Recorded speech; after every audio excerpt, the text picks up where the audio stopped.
Okay, good morning. Ako po si Pastor Boy para sa ating Take 15 for today.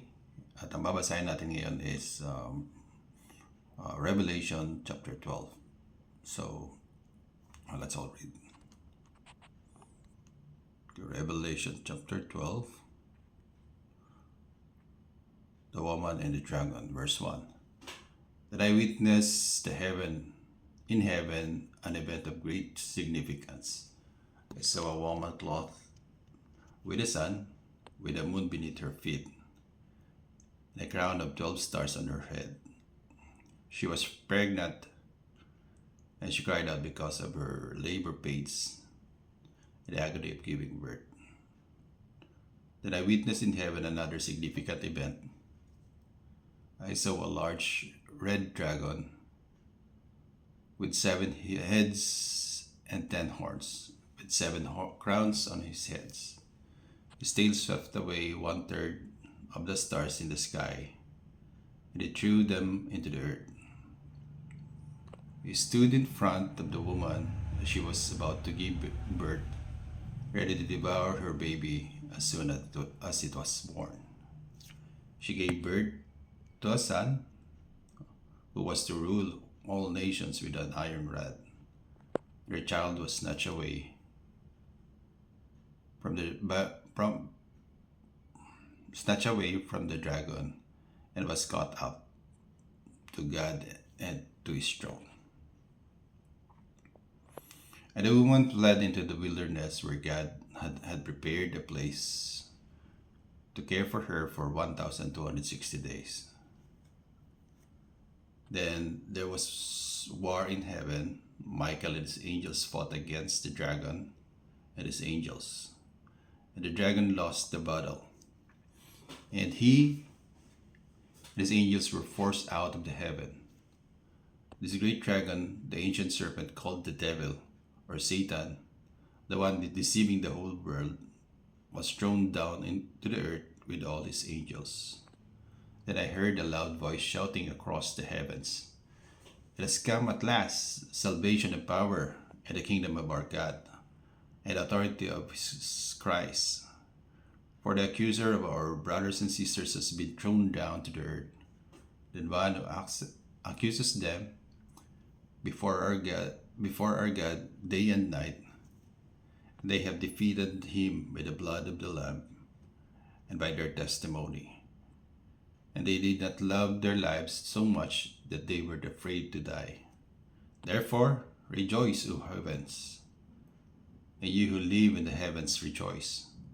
But terror will come on the earth and the sea, for the devil has come down to you in great anger, knowing that he has little time."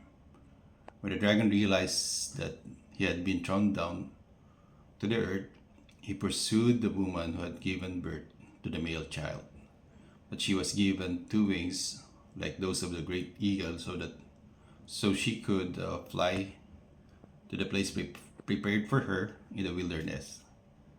Then she would be cared for and protected from the dragon for a times and a half time. The dragon tried to drown the woman with a flood of water that flowed from his mouth. But the earth helped her by opening its mouth and swallowing the river that gushed out from the mouth of the dragon. And the dragon was angry at the woman and declared war against the rest of her children, all who keep God's commandments and maintain their testimony. For Jesus. Then the dragon took his stand on the shore beside the sea. So this is the word of God. Okay mga kapatid, itong Revelation chapter 12 talks about yung mga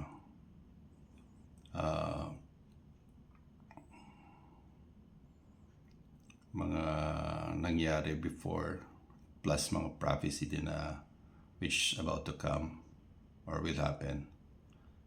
Kung mapapansin po natin, it talks about the woman, the child, or the son. It talks about the Israel as well as yung son si Jesus Christ.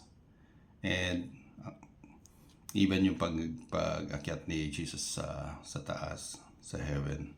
And mention lahat dito sa Revelation 12. And then yung mga future events pa after that. So, makikita po natin na lahat ng nasusulat plus yung mga prophecies pa na which is about to come is talagang sigurado po tayo mangyayari yon. Kasi itong mga na mention dito is nangyari na yung sa yung Israel na nire-represent nga ng woman, which is yung sa prophecy yun sa Genesis, which is Genesis 37. Si Joseph, sinasabi niya nga na nagkakaroon ng 12 tribes para magkakaanak siya ng 12 tribes. So mga gano'n ang pangyayari. And si Jesus manggagaling dun sa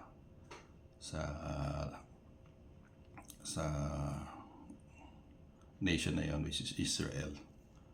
So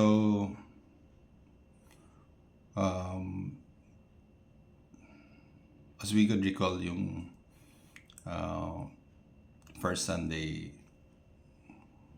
message sa atin ni Lord through Pastor Bang is entitled is Aligning of Prophecies. We can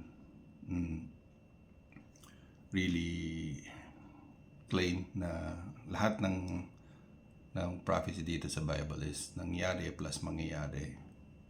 Prophecy before nangyari, and then yung prophecy in sa future is mangyayari talaga. Pero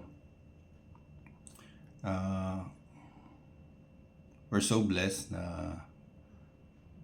kasama po tayo doon sa mga tao na share ng mabuting balita ng good news para i-accept natin ang katotohanan about sa salvation. That's why tayo po ay napabilang dun sa mga tao na pilit na ginagawa ng Panginoon ng paraan para maibalik po tayo sa kaharian niya. And one thing na nag-strike dito sa akin na scripture is dito sa verses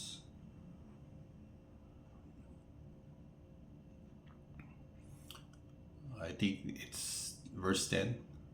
Then I heard a loud voice shouting across the heavens, "It has come at last, salvation and power and the kingdom of our God and the authority of His Christ."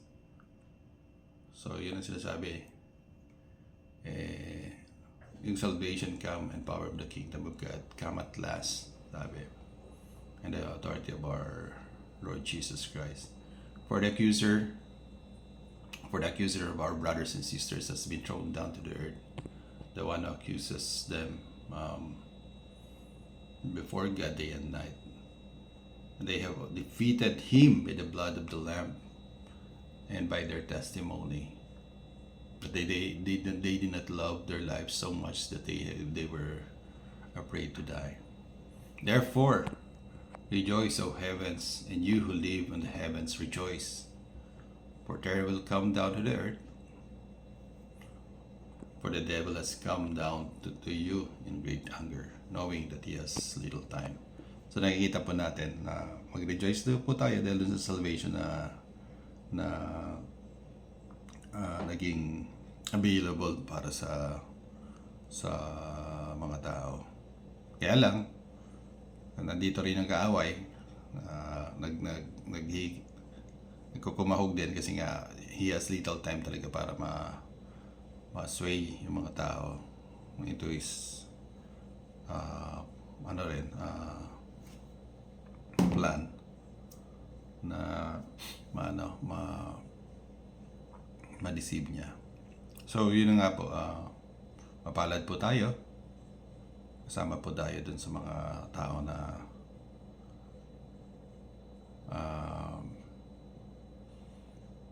pinag-exertan ng effort ng ating Panginoon para maligtas, as well as hindi niya talaga yun hahayaan na hindi matapos. Katulad ng sinabi niya sa John chapter 14 verse 2. Sabi dito, there is more enough room in my Father's home. If this were not so, would I have told you that I am going to prepare a place for you? So nakikita po natin, everything is planned, everything is ine-execute na lang po natin, kasi even our Lord and Savior Jesus has prepared a place for us sa kingdom ng ating Diyos Ama. So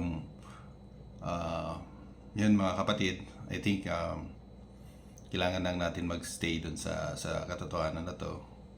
Ano man nangyayari dito sa sitwasyon natin, sa buhay natin sa mundo, kasama lang po yun sa mga humps and bumps ng buhay. Pero one thing is definite, diretso po tayo sa plano ng Panginoon. Keep in mind na everything has been planned and perfectly laid out by the Lord, and ina-execute na lang po natin yung mga kaganapan. And all praise to Him, kasi makikita po natin, even if we look sa mga events ng buhay po natin, lagi nakikita natin yung hand ni God sa mga sitwasyon po natin. And in the end, hindi talaga niya tayo pababayaan. So I guess that's about it. Maraming salamat sa pakikinig. I hope may napulot po tayong pag-asa sa puso natin na everything will be alright for us, because we believe and trust the Lord Jesus Christ. Amen po. So let's all pray.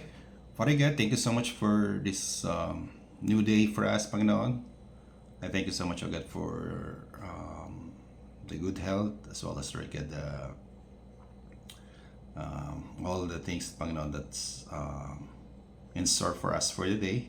Your protection, your guidance, your plan to be executed for the day, O God.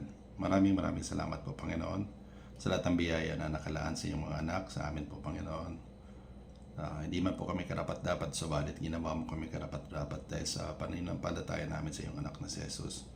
At dahil dyan, kami po ay nagpupuri sa iyong dakilang pangalan, Panginoon, at kami po ay nagagalak at meron kaming, at napupuno po kami, O God, ng pasasalamat sa aming mga puso, O God, sa pagdaloy ng iyong biyaya sa aming mga buhay, sa ng aming mga kapatid at mga kaibigan at mga kapatid sa pananampalataya. Maraming salamat po, Panginoon, dahil kayo ay tapat, Panginoon, sa iyong pangako sa bawat isa sa amin, O God. Ang lahat ng ito ay nakikita namin na nagaganap. Unawaan po namin, Panginoon, na nabasa at naranasan namin, even, O God, yung lahat ng provisions mo spiritually, O God. We are enjoying it, Panginoon. Maraming salamat po, Panginoon.